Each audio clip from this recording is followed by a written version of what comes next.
Hello everyone, it is I, Fable, your new best friend. I really am in the Transformers kick right now, so yes, how is everyone doing? I hope you're all doing well. Today we're going to be learning about the basics of Bumblebee, updated for 2022. To be honest, Bumblebee's a really cool character and I like him, but the problem is because Bumblebee exists, Cliffjumper keeps getting killed off, and it really sucks. R.I.P. real homie. Pour one out for the homies, guys. Let's go. Guys, let's check out what this is. 5 years after the original episode, rewritten and revamped for 2022, these are the updated basics on everyone's favourite little yellow Autobot. Movie star, merchandising icon, and one of the most famous faces of the Transformers franchise, Bumblebee. The toy that would become the original Bumblebee was first released as part of the Japanese toy line Microchange in 1983. The figure transformed into a super-deformed Volkswagen Beetle and was imported by Hasbro to become part of the first year of the Transformers toy line in 1984. Bumblebee was one of the line's small-scale Autobot mini-vehicles and was available in both yellow and red variants. But true to his name, all the marketing depicted yellow as his real colour.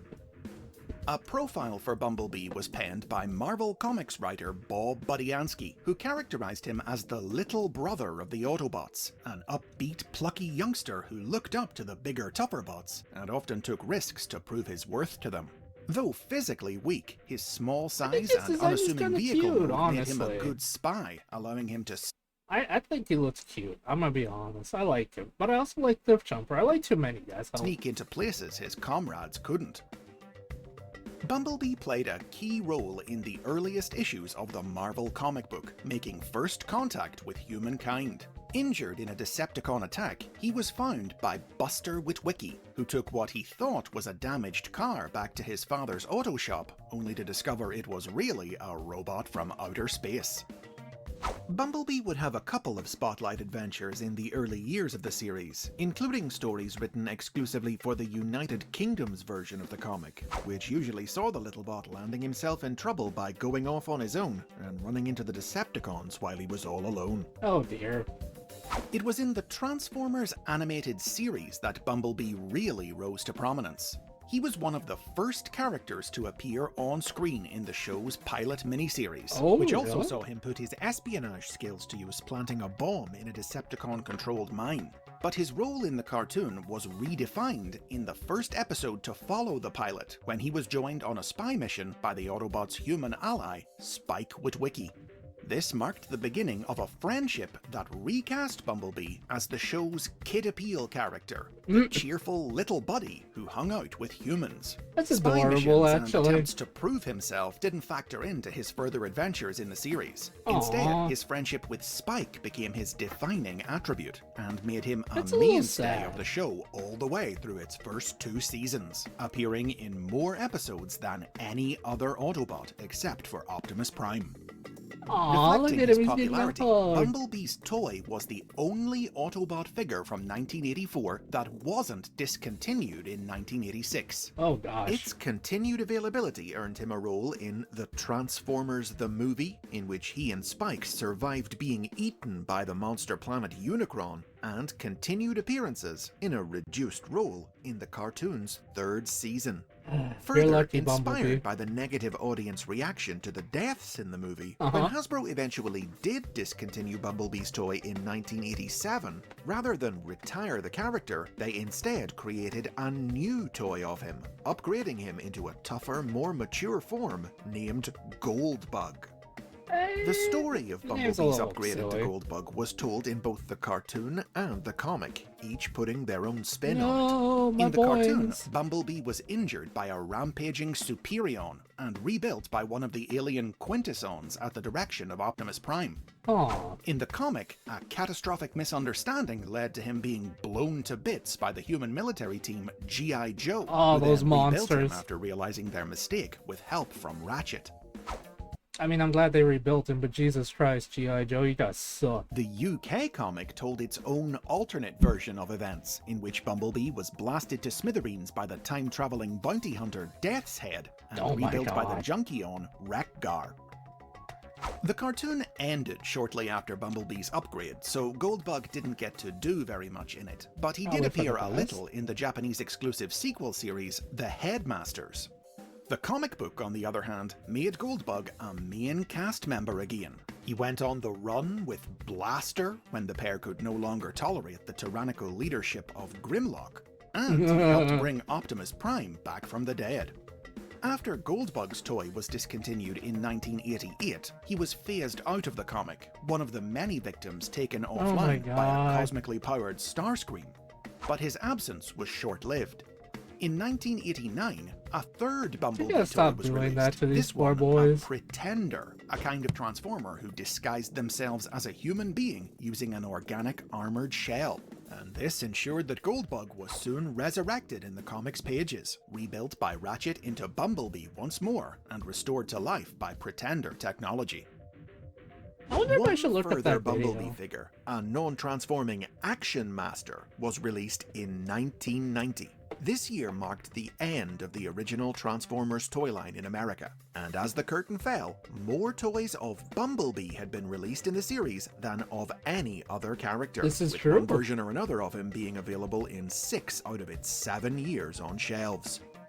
It was no great surprise then that when the line was relaunched a few years later as Transformers Generation 2, Bumblebee was front and center.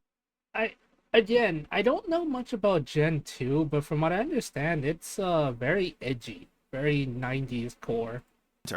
In 1993, his original toy was recolored in golden chrome, and in 1995, he was Not a fan of the reimagined as a gold chrome, to metallic be gold honest. concept race car in the GoBot subline. But after Generation 2 came to an end, Bumblebee fell out of the spotlight. No, Though it's almost Bumblebee. impossible to imagine today, Hasbro's inability to secure a trademark on his name meant that they released no new Bumblebee toys for over a decade. Jesus The Christ, character Hasbro. himself made appearances in Generation 1 themed comic books in the early 2000s, but he was absent from every new mainline cartoon and toy line. 2002's Transformers Armada came the closest to including him. In this It's a series, the mini-con. Minicon Sparkplug seems to have been designed to resemble him, and Looks during like the it. development of the series, Bumblebee was even considered as a name for the young Autobot who would become known as Hotshot. On the surface, Hotshot was similar to Bumblebee, being the series' youthful, yellow, kid-friendly Autobot, but his personality and character arc were much more like that of the classic Autobot Hot Rod. Not so much the cheerful little brother that Bumblebee had been, but a hot-headed warrior with dreams of glory, who matured over the course of the series and eventually took on a leadership role himself, something that would wind up indirectly influencing depictions of Bumblebee in years to come. Interesting. Bumblebee was finally brought back to the fore by the 2007 Yeah, the 2000 live action movie, the one, Michael Bay really did a number on Bumblebee. Everyone loves Bumblebee because of this stupid movies. live-action movie, for which Hasbro at last re-secured the use of his name. The film drew heavily on the original cartoon for its depiction of Bumblebee, casting him in the central role of friend and guardian to human Sam Witwicky. But while he was still young and impetuous, the small, weak Bumblebee of Generation 1 was left in the past. No longer a dinky Volkswagen, the movie incarnation of Bee was a butt-kicking Camaro muscle car who could Oh take my on gosh. Decepticons twice his size. Oh yeah. His most distinctive new attribute was a damaged voice box. Unable to speak, he communicated only in audio snippets played through his radio. You will always be my friend. Sam. Aww. The movie immediately returned Bumblebee to being one of the Transformers franchise's most prominent characters after his years away. Since its release, he's become a fixture of the brand, appearing in virtually every new series, with major roles in cartoons, comics, games, all the movie sequels, and even his own dedicated self-titled solo film, plus more toys than almost any other character. The movie was hugely influential on how later series would Even came out in Transformers 1, which is kind of funny. depict Bumblebee. Though some have continued to present him as a cute little car like the original series, in most modern media he's a movie-style muscle car. and he's often designed with insect-like features such as big eyes, door wings, and stingers to complement his name and classic colour scheme. But whatever form he takes, next to Optimus Prime, he's undoubtedly one of the most famous Transformers there is. Look at that, that was The really first cool. new series to star Bumblebee after the movie put the character back on the map was 2007's Transformers Animated, but the bee featured in this cartoon didn't much resemble the movie bot.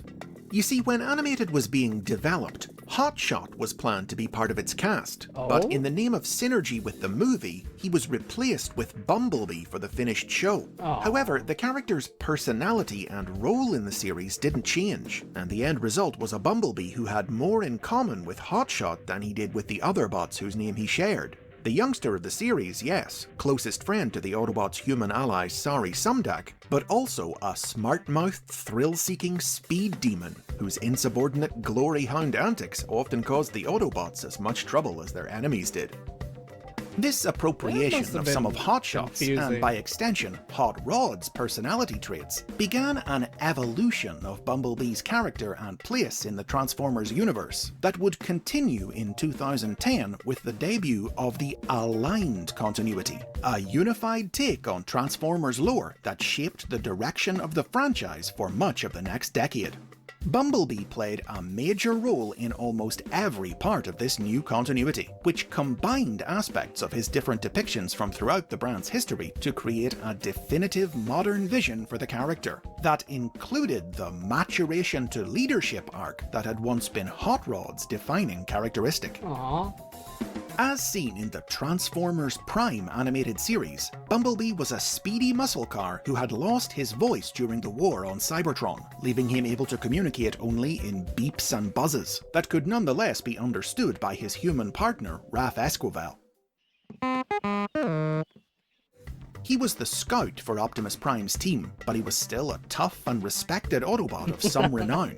He made several guest appearances in Prime's sister series, Rescue Bots, and its sequel, Rescue Bots Academy, where his biggest fans, Blades and Wedge, were thrilled to work with him. That's adorable. At the climax of Prime, Bumblebee's voice was finally repaired, and he struck the blow that killed Megatron, for which Optimus Prime promoted him from Scout to a true warrior-class bot. This paved the way for Bee's leading role in the 2015 sequel series. I think the thing that's interesting, the fact that he actually killed Megatron in Prime, is the fact that Megatron's the reason Bumblebee wasn't able to speak during, like, he's the reason that happened to Bumblebee. At least that's my understanding how that works. Robots in Disguise, in which he led a team of Autobots rounding up escaped Decepticon prisoners on Earth. Being leader was tough. Bumblebee found it difficult to escape the shadow of Optimus Prime, and to get the other Autobots to respect him. But with perseverance, he won them over, and coined the perfect new catchphrase in the process. Autobots, let's rev up and roll out! During these years, Bumblebee struggling with leadership, trying to get the Autobots to see him as something more than that little brother that they all liked but didn't necessarily take seriously, was a common theme in Transformers media, seen in the live-action films, and especially in IDW Publishing's comic books, which even included a dedicated Bumblebee Spotlight miniseries.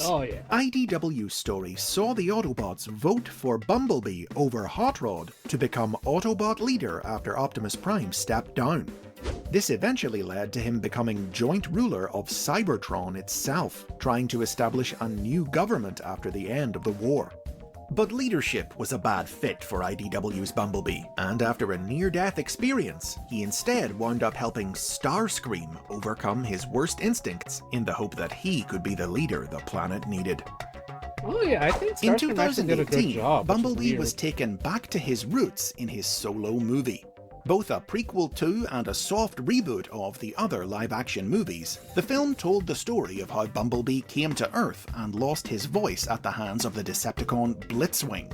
In addition to reviving his classic Volkswagen alt mode, the film also saw a return to the cuddlier, more childlike Bumblebee of old, after he temporarily lost his memories of the war thanks to amnesia caused by the injuries Blitzwing inflicted. He was found and cared for by Charlie Watson, who taught him the joys of life on Earth and helped him save the planet from the Decepticons' shatter and dropkick. This movie was a big influence on the new cartoon released the same year, Transformers Cyberverse, which was also centred on a youthful, fun-loving Bumblebee lost on Earth with amnesia and a damaged voice box. Hey, it's Windblade. The series followed Bumblebee and his Autobot friend Windblade in their search for his right. lost memories and for the crashed Autobot spaceship, the Ark. Oh man. In the last few years, the newest cartoons and comics have featured an edgier characterization for Bumblebee, putting an angrier, angstier slant on the little guy. Whether it's IDW's 2019 reboot of their comics, which followed Bumblebee on his quest for revenge against the Decepticons for the murder of Rubble, a young Cybertronian he was mentoring, or Netflix's War for Cybertron cartoon, in which he appeared as a surly, So from what I understand, the War for Cybertron cartoon wasn't that good. I could be wrong. I know a lot of what Netflix did wasn't really the best. John scavenger who fell in with the Autobots after they hired him to find them fuel. With an entire toy line currently dedicated to him in the form of the buzzworthy Bumblebee series, new cartoon Transformers Earthspark, and new movie Rise of the Beasts on the horizon, and undoubtedly many more stories and toys beyond. However he's characterized in the future, it's a sure bet that the Transformers universe will be abuzz with the adventures of Bumblebee for a long time to come. And like I said, in the current run of the comics, which is by Skybound, he's dead because they wanted to focus more on Cliffjumper. Which I kind of hate it, but I understand because as much as I love Bee, it kind of feels like we need to focus more on other characters, you know what I mean? Also, he does come out in the movie, which is hilarious. And those are the updated basics on Bumblebee. Alrighty, everyone. Thank you all for coming. Hope you all enjoyed. Let me know if you want me to react to anyone else. Chances are I'm probably already doing that right now. Who knows? Alright, love you. I'll see you all. Bye.